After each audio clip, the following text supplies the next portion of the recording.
What is going on, everyone? I am Jamie Shaw. I'm joined by my co-host, Scott Spinelli. This is The Breakdown. Scott, how you doing today? Excellent, Jamie. So happy to be here. Looking forward to working with you as a co-host during the season this year. This is going to be a lot of fun. I'm really excited about this show as we're going to be taking a different look entering the college basketball season. We're going to be starting in the ACC. We're going to go team by team. We're going to go through the personnel. We're going to break down X's and O's, and we're going to give a really in-depth look at each team as we go through this process. You know, Jamie, first of all, I have to say this, okay? We're at Dana Barros Basketball Club. I'd like to just shout out to Dana for allowing us to film and produce our show here at the Dana Barros Basketball Club. Actually, not only Dana, but Travis and Stephanie, thank you. Dana is a legend in this area. He's a guy that, many folks don't maybe remember. He played 15 years in the NBA. I remember the story where right around the time I was in high school, and I don't think I ever shared this with Dana, but I went down and watched him play at Severian High School and over in Westwood, Mass. And he was a senior. And I got there right before the JV game, was coming to an end. And as the varsity team came out, Dana Barros was in line and he was running. And I saw this little guy, he's probably 5'10", 155 pounds coming out. And I had heard all this hype about him, as good a basketball player as has ever come out of this area and so on and so forth. And I couldn't imagine a kid who had a wad of gum in his mouth. It looked like a baseball player. He was chewing gum a mile a minute. And when the game tipped off, early in the game, they threw him an alley-oop lob dunk at 5'10", and he went up over everybody and dunked it. And he proceeded to score 30 plus points that night without a 3-point line, mind you. But, just a tremendous player from this area. So I wanted to give him a shout out. And again, we appreciate allowing us to film and produce the show here. Now, before we jump into our first team, let's take a second to introduce ourselves. I'm Jamie Shaw, National Recruiting Analyst, Rivals.com, and I am the author of the Absolute Basketball Report. It is one of the most trusted and sought-after NCAA compliant reports produced throughout the country. This is my co-host, Scott Spinelli. Scott, tell them about yourself. Jamie, over the years, I've had the chance to work at every level of basketball. And through this podcast, through the breakdown, I look forward to sharing a lot of my experiences with the audience. As a coach, we spend a lot of time, countless hours watching video to evaluate both players for recruiting purposes, as well as in preparation. Most assistant coaches get an opportunity to scout the opponents, and you're evaluating players, based on maybe some weaknesses and strengths that you can gain to help your own team in preparation. And, one of the things that you do as a coach in watching these videos and countless hours of film is you're learning so much along the way. So during the breakdown, each episode, we'd like to give back to our audience many of the factual stories that have occurred through my journey, and almost like bringing everybody into the back room. So I'm really excited, and I hope the audience enjoys, what we're about to do, but I'm looking forward to working with you, Jamie, this whole year.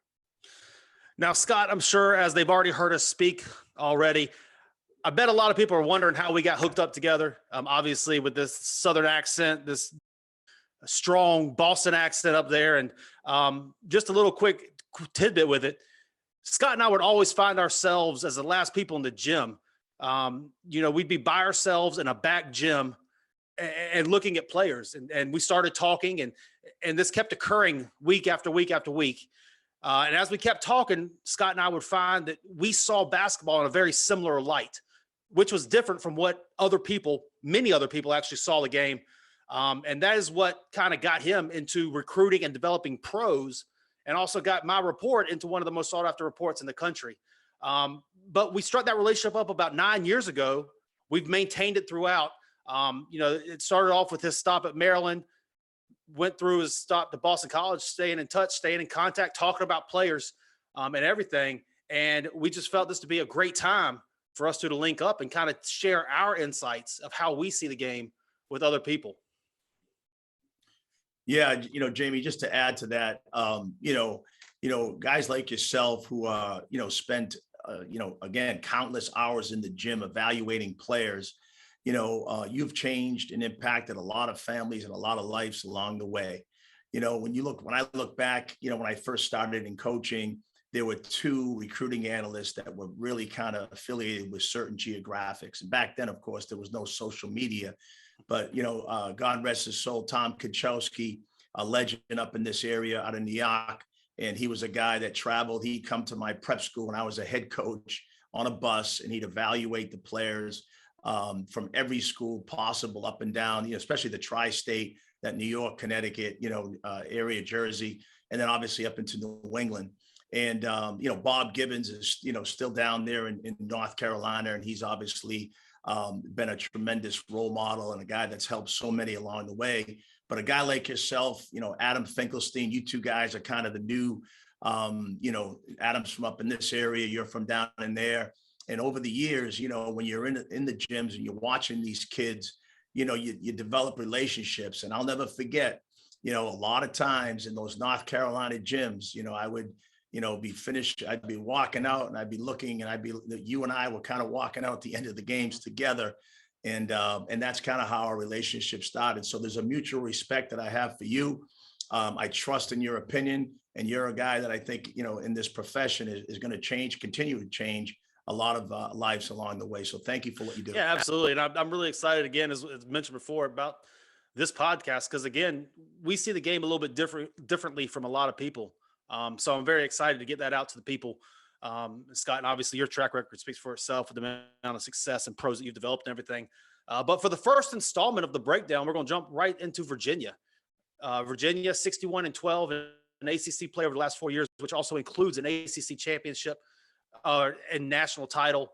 While everyone else is kind of playing with an up-tempo type of style, shifting toward up-tempo, Virginia's doing it, finding their success playing fundamentally and through mental strength and through discipline.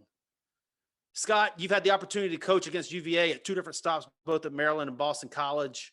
I know you've got to have a great story about you coaching across from Tony Bennett. Well, at first, it all started at Maryland. I worked for Mark Turgeon for many years, 4 at Texas A&M and 3 at Maryland. This is when Maryland was in the ACC. And I'll never forget my first day on the job. When I left Texas A&M, I was heartbroken. I spent a week there trying to get the head job. I didn't get it. And so I flew up to Maryland, and first day on the job, I came into Coach Turgeon's office, and he sat me down. And he said, look, let's continue on the recruiting path, because we had been recruiting Jake Lehman, who we ended up getting at Maryland, as well as Seth Allen, who came to Maryland at the same time. And with that said, Scott, I've got a project for you. And so he kind of threw a folder at me and said, look, we're going to be judged here at Maryland based on how we do against these two teams. And he gave me the folder, and one was Virginia and one was Duke. And, at that point, I really had no real experience in terms of scouting either team. I watched them from afar, but never that close, to what I was about to get into. And, a great story, probably a month and a half, 2 months go by, and I finally relocate my wife and my 3 children out to Rockville, Maryland. And we're moving in, Jamie. This is a true story. And, at every stop along the way, I always have an office where it's, pretty much my war room. Where I make phone calls, you're recruiting, and then you have a big screen television in there where you're watching prospects as well as, your opponents. And this one particular night, we had just moved in. And of course, that office was one of the first rooms that, I gravitate to. My wife came into the room probably around 11 or so that evening. And there was a lot of boxes there. And she said, hey, Scott, just make sure you unpack these boxes for me tonight. Let's get this room settled so we can move on to a different room tomorrow. And, Jamie, I actually turned on Virginia that night. And my wife got up that morning, 6:30 or so. And I was still in the chair with the remote watching Virginia play. And she looked at me. She says, I'm glad you moved, move the stuff out of the boxes. And, so I chuckled and I said to her, you don't understand. I'm watching a team here that I've never seen anyone that uses your fundamentals against you on the defensive end, meaning Virginia's mover, blocker, and some of the things that they do. They actually use, the fundamentals of the game of basketball defensively against you. And I was kind of, just taken back by watching the style of play. So that's how it started for me at the university in terms of my affiliation and familiarity with the University of Virginia. Now, as we all know, guards win in college basketball. And it just so happens this season, Virginia's 2 returning starters are both their guards. Kihei Clark, 3-year starter, kind of the table setter for the team on both ends of the floor. And sophomore Reese Beekman. He had 21 starts last year, and he played in 29.4 minutes per game. What can we expect out of these two coming into Virginia's season? Well, first of all, in talking about Virginia and Coach Bennett and his staff, from the assistant coaches to the strength coaches, nutrition, they've done an unbelievable job at building a program. And, their culture has been set. Kihei Clark was instrumental, dating back to when he was a freshman, to winning helping him win the national title. So he was a part of the program reaching, that point of where they were at. And, he's coming back now for his 4th year. And one of the things that, Virginia's done is they've established an identity on both ends of the floor. And specifically defensively, as we all know, Virginia, I think the last 4 out of 5 years, they've been the #1 team in the country in terms of points per game allowed, meaning they don't allow a lot of points. And it all starts with Kihei Clark. And in this year's team, Kihei Clark, brings incredible experience, but, his ability to pressure the basketball, any great defense, especially man, starts with pressure on the ball. And then everything else from there becomes kind of contagious amongst the other guys, possession to possession.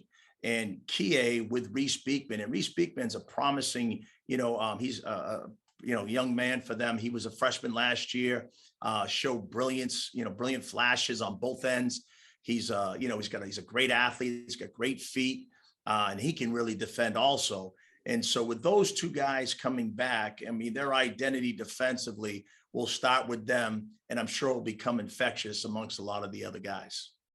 Well, they finished 3rd in ACC play in defensive rebounds last season, 2nd in ACC play in turnovers, as they don't turn the ball over, and they don't foul. They finished 1st in ACC play in the turnovers. I think that goes toward kind of talking toward their system.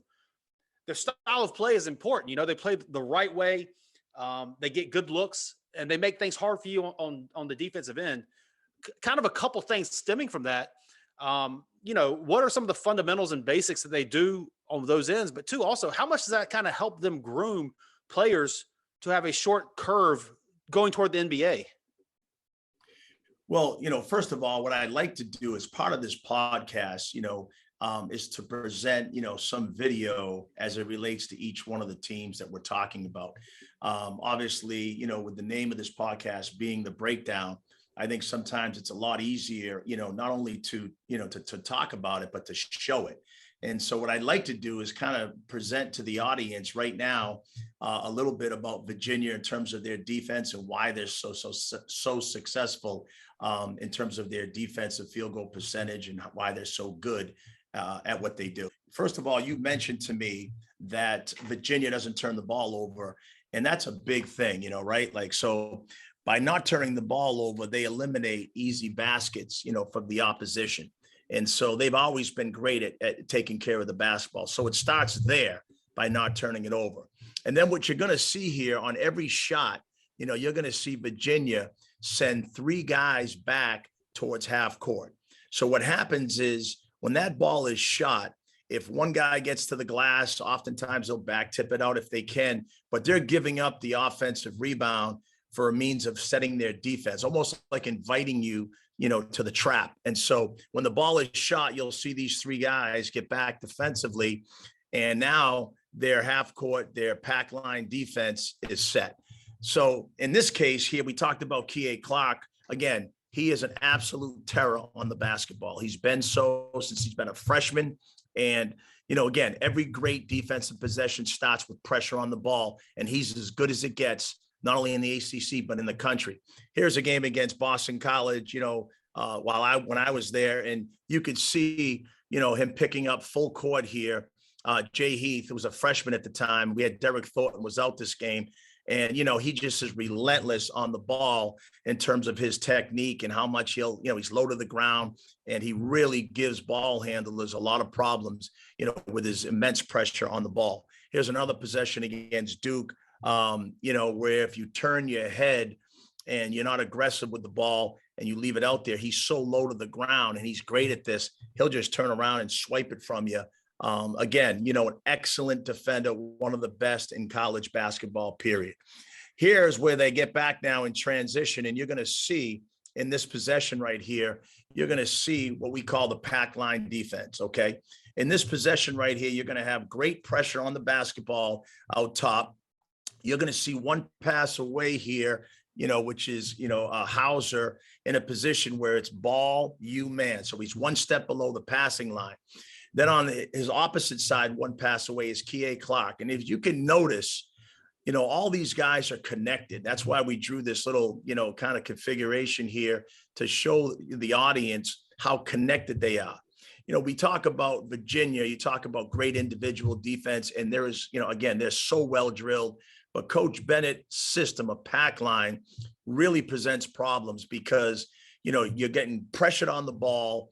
And then you have all these guys connected when the ball is being driven. And you'll see this right here as the possession, unfolds.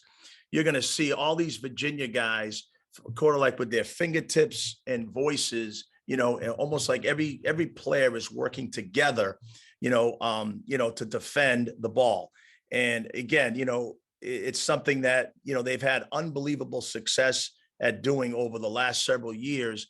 But as you can see, in order to become this good, you've got to be well drilled. And you can see their airplane technique. When you're a young kid, you play airplane, you run around, the backyard when you're young. But those airplane technique, when they're guarding the ball, they're running with the ball handler and they're really engaging them with their hips and their chests. So they're not fouling. And that's another thing we talked about. They do not foul. So again, that's a big part of it. And then they don't overhelp either, Jamie. I mean, they're just so well drilled that even there in the corner, you could see he didn't need any help. He didn't overhelp. And, everybody's in a defensive stance and they really make it hard for you. There's an airplane technique. And again, at some point, the defense is going to the offense is going to experience possessions where they're going to be late into the shot clock, several of them, or they're going to turn the ball over. So, again, Virginia's defense is, again, what they've done over the last several years since Coach Bennett has been there, is their identity. Again, with those two returning guards, it's going to start with them. And, it's something that, again, when we talk about, Virginia through this podcast, I think over and over again, it's going to come back to as their defense goes, Virginia goes. And that's going to be it couldn't be more true going into this year. And in watching those highlights, it just begs the question of how mentally tough Virginia forces you to be, not necessarily, just on both ends of the floor, because they'll take you deep to the bottom of the shot clock on offense and on defense with this pack line defense and the methodical ways that they use their offense. How tough is that to coach against? Over the years of playing against Virginia, and you kind of learn this, through almost, your own experiences, right? You come into a game and you figure, okay, you're preparing the team, help prepare the team as best you can, weaknesses, strengths, personnel.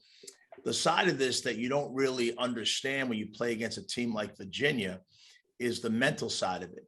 And we actually would tell our guys, look, in order to beat Virginia, you've got to beat them in two ways. Physically, obviously, on the scoreboard, and mentally, you're going to have to be very mentally tough and strong throughout the game to beat them. And here's what I mean by that, okay? There's going to be possessions, Jamie, that they're going to go late into the shot clock on both ends of the floor. When they're on offense, that deliberate style, although, they're really not trying to play slow.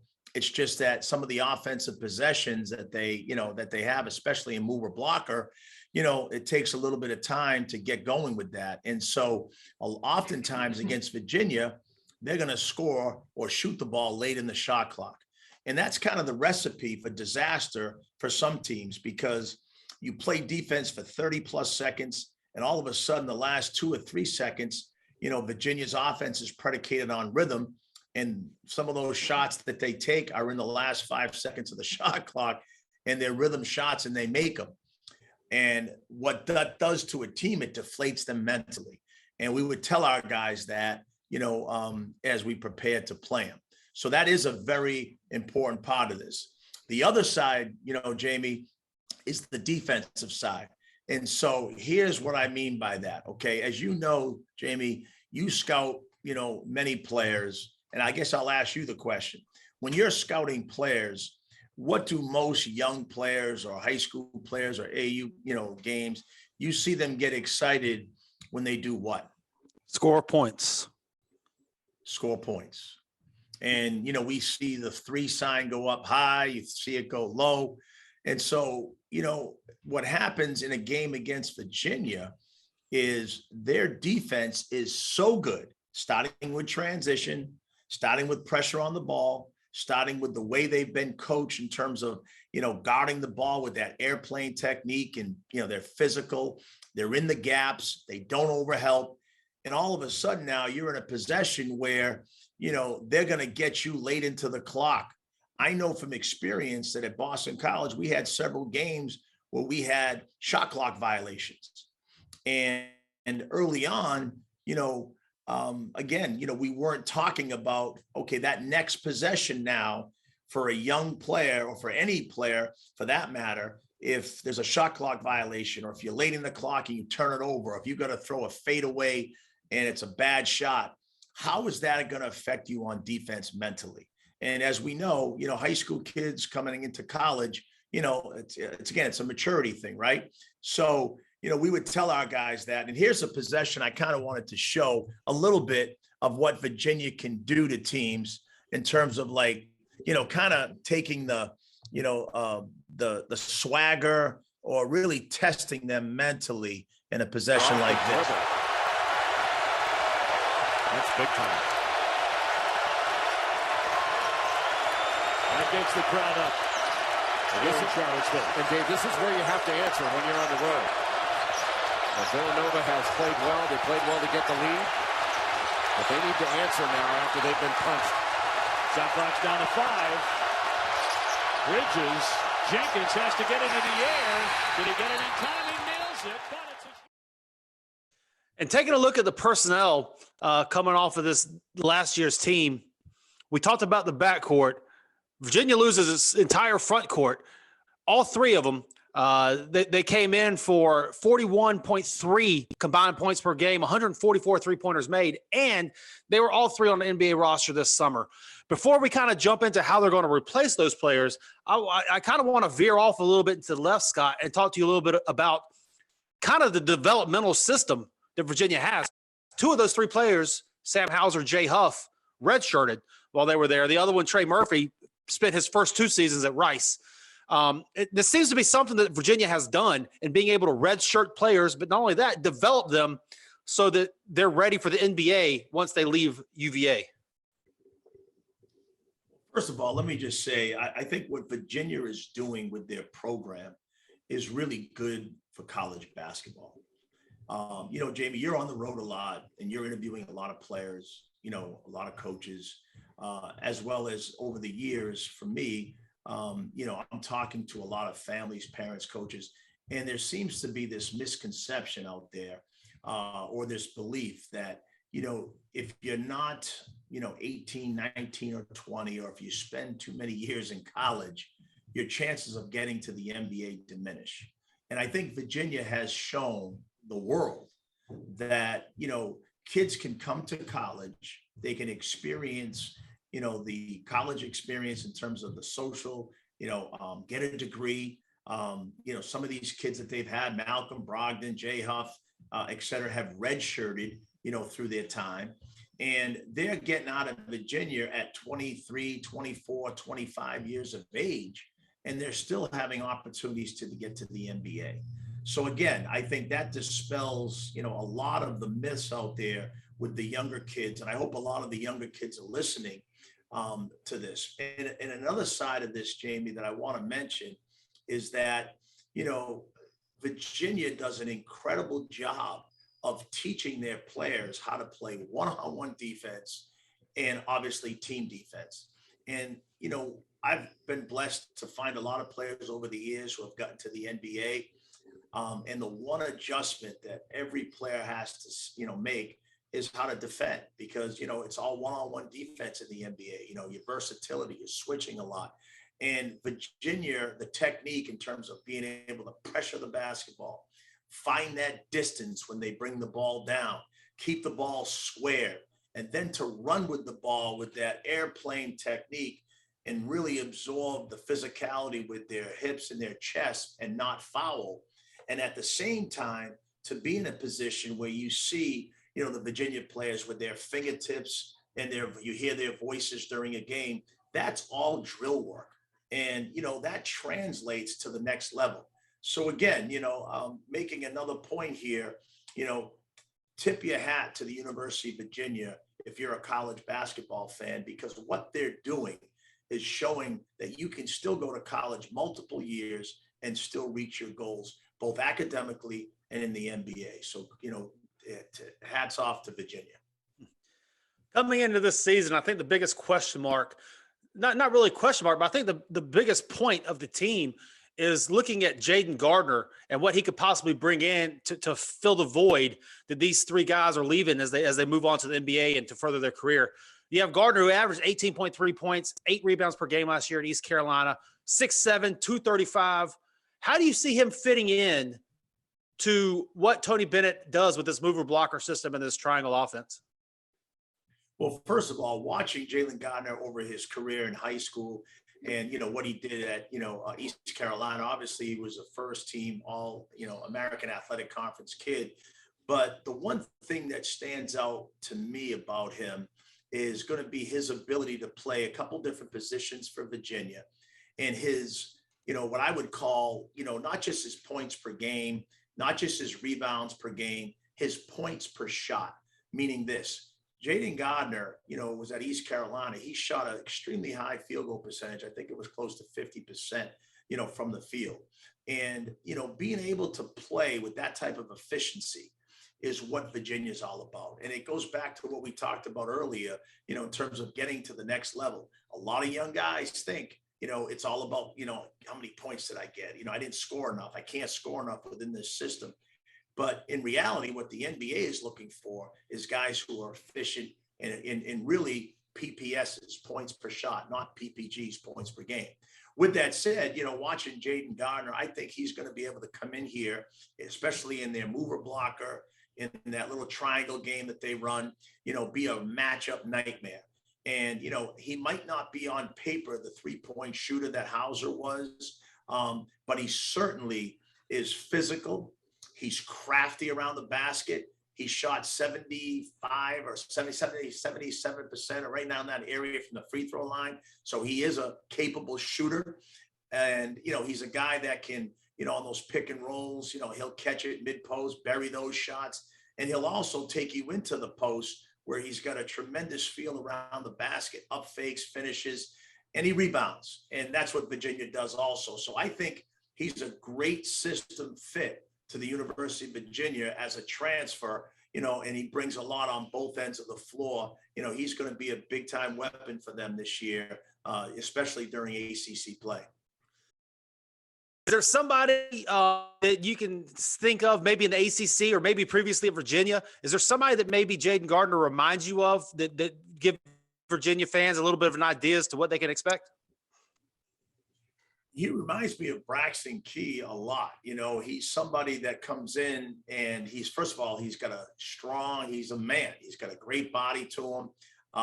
And he's also versatile. Like he looks like, although he might be at times a little less fluent than Braxton was, he's still a guy that can put the ball on the floor and, create a matchup problem, which Braxton did. The other thing that they could do with him is they could play him in that mover blocker, both coming off screens or setting screens if they want to play, different combinations. back when they had DeAndre Hunter, they would do that. They put him in sometimes as the actual blocker, and they would have Keys coming off as the mover.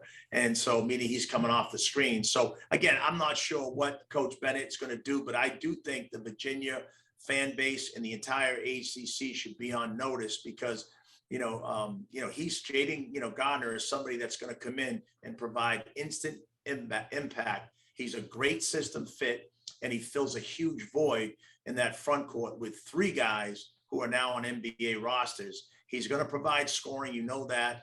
He was an excellent free throw shooter. He was, he was somebody that, around the rim, especially in the ACC, he's experienced enough to get guys in the air, to draw fouls.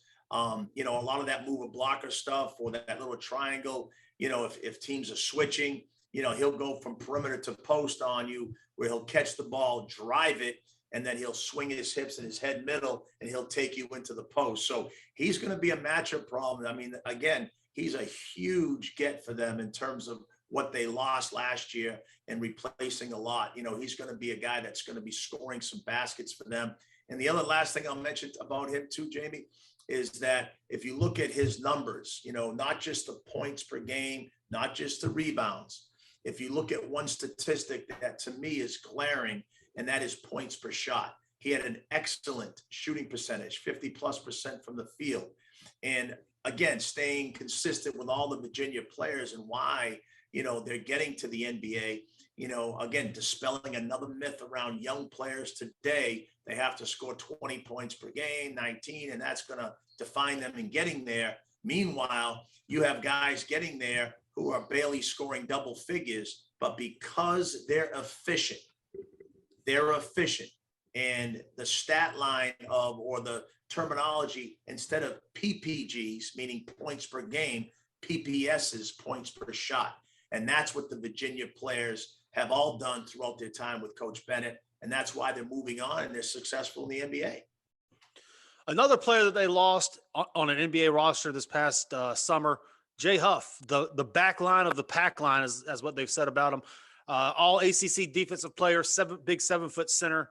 The natural progression you would think would be Caden Shedrick jumping into his spot. Shedrick, not a lot of playing time last year. I think he only played in 11 games, 7.8 minutes per game. Now, that was his redshirt freshman year coming into his redshirt sophomore year.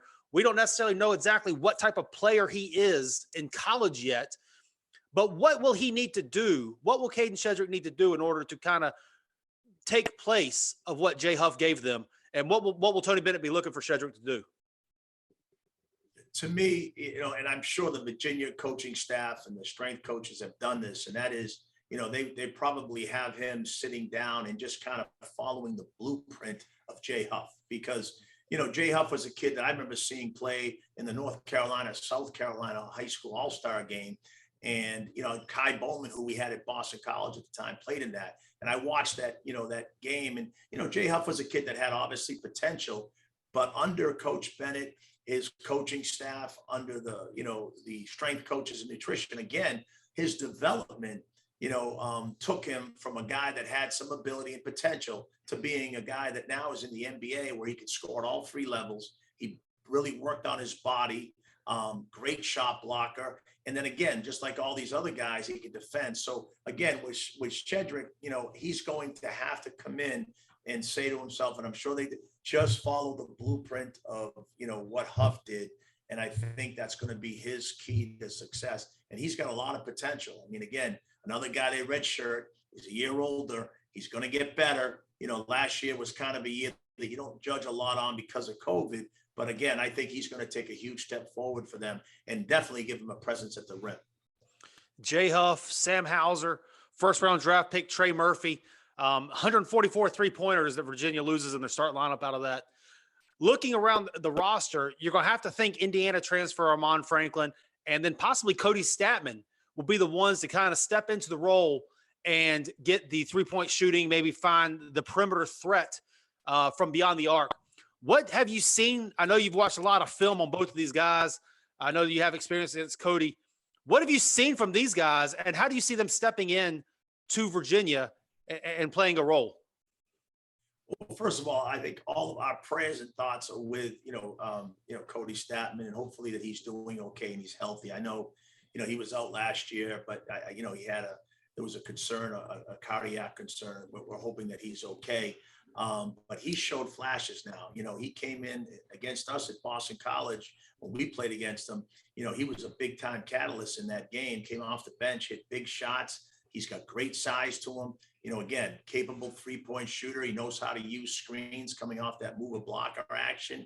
And he's deceptively good too at, with a quick first step with straight line drives, and he can finish. So with his redshirt year, God willing, he's healthy. He's going to be someone I'm sure that's going to impact them in a very positive way on both ends. And then Amon Franklin, look, watching him, through high school and in Indiana, he's an excellent 3-point shooter. He's got a pure stroke.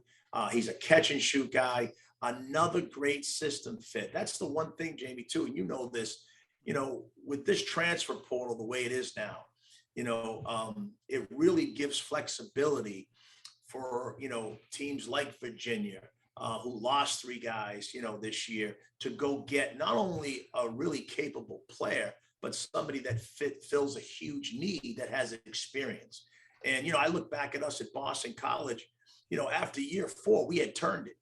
And then we lost Jerome Robinson to the NBA, and it's hard to replace those guys. But with that transfer portal now, you have a chance to kind of go out and not only get a really experienced, good, capable player, but somebody that is, a perfect system fit. So, yeah, Franklin is going to provide experience, 3-point shooting, pure stroke. And I'm sure in that mover blocker or that triangle stuff that they run, or that ball screen, back screen stuff, he can handle the ball too. He's going to be a huge weapon for them too, coming in.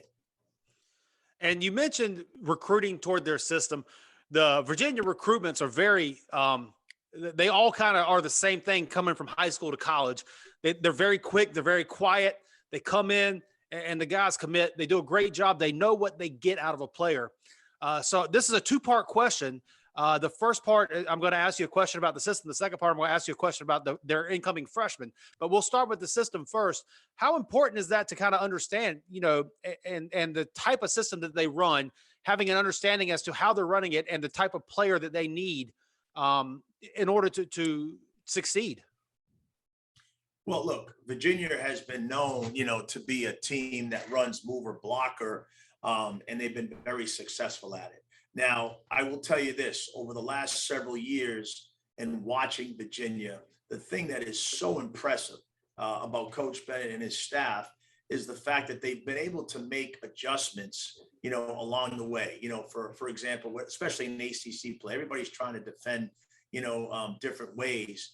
But the one thing in this mover blocker system, it's all about read and reaction, right? And the Virginia players that are in the program obviously are so well drilled at it, and it's a big part of their identity offensively. Not the only thing that they run, but they're known for it.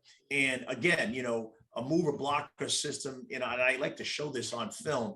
It's pretty easy to kind of pick up here in terms of what it actually means. So in this clip right here, you'll see the 3 circles that are illuminated.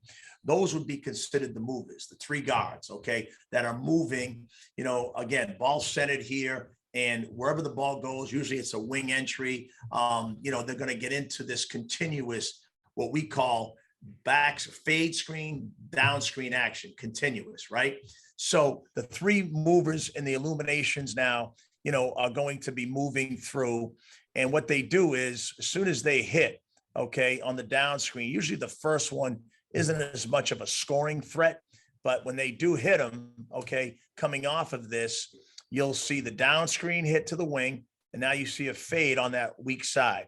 So those 2 bigs in this setting right here, meaning the 2 blockers, would be Jay Huff on the low block, and you would see in this one, I think Trey Murphy actually is playing high, if that's him, at the 4 in this alignment. Howes is at the 3. And so it's a continuous, fade screen, down screen. But here's where it gets tricky, right? When they dribble the ball up to the center of the floor, there's screening action on both sides, right? Now the blockers are looking, for, where the ball is, right? And in this set right here, it really puts a lot of pressure on the defense because there really isn't a lot of weak side help here. And you'll see in a second what I'm talking about here as he comes off of this, okay, the normal progression, I'll try to rewind this here, is for the Carolina guy here to be kind of jumping or moving in the direction of the ball, okay? And what happens is Hauser gets a fade screen here, and the Carolina defender, again, maybe fundamentally was correct in jumping to the ball, but he's got to push over this fade and stay connected. And these are the rhythm shots that Virginia will make you pay. Here's another example, okay, of them centering the ball. Again, when that ball's in the middle of the floor, it really makes it hard and puts a lot of pressure on the defense as they're coming off of this. Now, you can see the Miami defender who's lost contact, with Hauser. You also see the Miami defender who's guarding the blocker, meaning Jay Huff. He's not giving the Miami guard a choice to get through this screen. And so both guys are actually wrong. And in this case here, Hauser comes off, again, inside foot rhythm 3, and that's mover blocker, at its best. Here's another example, okay? And you can see this time the Louis defender is not connected down low. And what he does here, he declares his path early. When you declare that path early and you come over the top of that, that's an easy plant your foot fade action. And in this one, while intensi, wide open shots. These are the kind of shots, again, that Franklin, Staten, I'm sure Beekman this year, they're going to make in this system. Okay. So again, they're going to fit that style. And again, here it is again, mover blocker.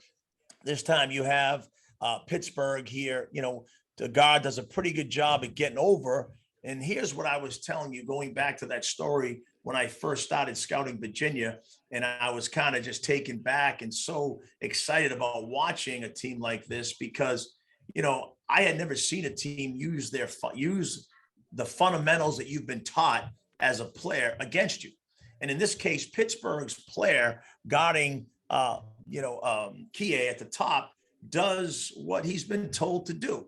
He's jumping to the ball. We call that jump and swipe. But what happens is there was a time against Virginia early in the league that you could actually do that. But again, to Coach Bennett, his staff's credit, they implemented now a counter to it. So when you come off, and in this case, again, the Pitt defender guarding the blocker is in the wrong spot, but still the guy jumps and swipes. And now, who's going to get through this fade on the weak side? That's a read and react play based on how Pittsburgh guarded it. And Pittsburgh was not necessarily wrong fundamentally in what they were doing. And again, another rhythm 3 out of mover blocker. And this is, again, why Virginia is so efficient in what they're doing. And in this next clip, you'll see Virginia, this time in a situation where the Carolina defender, this is kind of the throwback with the rescreen action. He's coming off the down screen. This is Statman. And you'll see the Carolina defender guarding the ball, again, jumping, swiping, and trying to help in that situation. But what happens this time is that the Virginia guy, again, fades him, and now he can't get there. So instead, the Carolina defender switches. Now he's got, I believe that's Kessler on him, and now he just goes one-on-one with a matchup problem. And that, again, is how Virginia, over the last several years, has countered the way teams have played him in that mover blocker. And again, it's only one way, Jamie, that's an identity that they have on offense. They have a lot of other things. But again, if you play Virginia, you better be ready for mover blocker. And it's not an easy offense to defend, especially because they're so well drilled and the personnel fits within their system. And it's all about rhythm shots. So yes, you got to give credit to Virginia to be able to run an offense like this many years and be this efficient with it. And then in recruiting toward their offense and the way that they play, they bring in a 2-man recruiting class this season. You have 6'10" Igor Milicic out of Croatia. He chose Virginia over the likes of Utah, Georgia Tech. He also has some pro options. He's a little bit more of a long-term plan. But for this upcoming season, Tane Murray out of New Zealand, the 6'5", shooting guard. He chose Virginia over the likes of Purdue, Arizona State, Stanford, Maryland, lots of other choices as well. Were he in the United States, we at Rivals probably would have had him as a Rivals 150 type of player. I know you've seen film on him and watched him. What do you see from Murray, and how do you see him playing into this season? Well, again, I think both freshmen are going to be counted on. They're going to need both of them, especially with all the roster turnover that they've had. Again, when you talk about Murray, it kind of, continues on with this, pipeline from New Zealand, right? Now, Jack Salt is from New Zealand, and they've had a lot of players, over the last several years who have come from New Zealand who have been very successful in college and in the NBA for that matter. So I've seen Murray a lot on film, and I got to tell you, he is fun to watch. He plays with a confidence and a swagger. He's surprised when he misses threes. He's got that it, to him where, if he's in that mover blocker or if he's open, and he sets his feet, his hands are ready and he's going to step up and shoot with a lot of confidence. And, Jamie, one thing that we don't talk a lot about is how, high school kids and how transfer portal kids even that are coming to the ACC, their games translate. This is a very, very good league, as you know, and the venues that you play in and night out propose another challenge. So for most freshmen, it takes a little time for the adjustment, of coming in and being as consistent as you would like. But again, with what Coach Bennett and his staff have done over the last several years, and the confidence they instill in their players, the system with which these kids are going to play in, I think Tane Murray of the freshmen will probably be the most ready, and I think he's going to be a guy that's going to give them, a lot this year, especially from that 3-point line with all they lost. But again, don't count out Milicek in terms of his development, because we all know time in and time again, we've seen what Virginia can do in development. So Virginia, this coming up season, they lost Sam Hauser, Jay Huff, Trey Murphy, Casey Morcell, Thomas Walden, Tensei, Justin McCoy. That's 6 of their top 8 guys. They bring in some good freshmen. They bring in some good transfers, and they have some young guys in their developmental system that are coming in. Obviously, they're one of the most winning teams in the ACC over the last 4 or 5 years, national championship included, ACC championships included. How do you see this version of the Virginia team playing out? Well, look, it all starts with culture, right? I mean, they have 61-12, I believe, over the last, 4 years in ACC play. And that's incredible with the level of talent, the coaching, the venues in this league to be able to, kind of win at that level for the last 4 years. It's really impressive. With that said, there is a lot of roster turnover here, but when we talked about this earlier in the podcast, it begins with their defense, right? And there's those 2 guards, that are coming back, Clark and Beekman, both are going to start their defense with great pressure on the ball. And that pack line defense that Virginia is, famous for, they almost invite you into their pack line by getting those guys back in the transition defensive segment we showed. And, they're a team that's going to, they're going to defend, that they have a lot of new faces, but, I would not count out Virginia, this year in the ACC. I don't care who they lost, because of the way Coach Bennett and his staff have got the program going, the culture and their identity on both ends of the floor is something that is a challenge for every ACC team, no matter who has whatever number is in the back of that jersey. But it is going to start with those guards, Jamie. And, Kea Clark's won a national title as a freshman. So he's been there and done that. And then you add these other guys in, I think it's going to become contagious and infectious with his mindset. And then obviously Beekman, I expect, he's going to have a big time year this year. He's impressive. Yeah, I know that you love Reese Beekman. Obviously, we had great things to say. Jaden Gardner, Armand Franklin just kind of stepping into the plug and play. It's almost like in Tony we trust. We might not know any of the players that are coming in, but he likes his players, and he's earned the reputation that we believe in what he likes, and it succeeds. It really does. And again, what's most impressive, in Jamie, not to, kind of be redundant here, but what's most impressive is how these guys come in and they're taught, defensively, how to play great defense on the ball without fouling, to be in the gaps, to be all connected defensively, possession after possession after possession. And anytime, we've heard the adage, your defense travels. Anytime you can defend at that level that he's shown his teams are going to do year in and year out, you have a chance to win. And so expect Virginia to be a team that is a big threat this year in the ACC, even with all those losses, because of what the culture that's been created by Coach Bennett and his staff. And there we go, University of Virginia. Guys, thank y'all so much for tuning in. This is episode 1 of The Breakdown. If you enjoyed what we had, please feel free to share it across your platforms. Please feel free to send it to all your friends and buddies and all that type of stuff, and even to opposing coaches and everything. This is what we want. We want to be out the masses and let y'all know what we see here at the University of Virginia. Also, if you do like it, please be sure to subscribe. Make sure that you go ahead and rate us 5 stars. And leave a comment below what you like the most, what you think about the mover blocker system that Virginia does, or their pack line defense, or what you learned. Just comment below. Let us know what you thought about it. Let us know what you think. For Coach Scott Spinelli, I am Jamie Shaw. Thank you guys very much for tuning in.